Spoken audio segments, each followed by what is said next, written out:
Today I'm making candy bars for Comic-Con 2020, and this year's theme is Saturday morning cartoons. This year we're doing a white chocolate candy bar.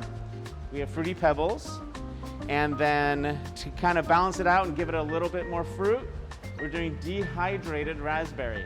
Adds a nice punch of sourness and tartness. So my chocolate is ready to go. I'm gonna add some Fruity Pebbles.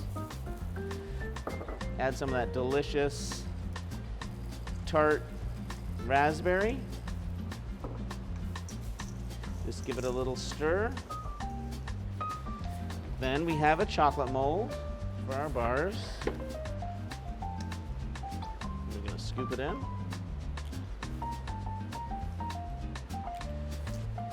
And to eliminate air bubbles that are gonna form on the surface between the chocolate and the mold, I need to make a whole lot of noise.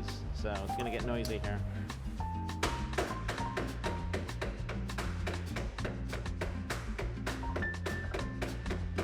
And that knocks those air bubbles off the bottom. Just a little quick cleanup. And that's it.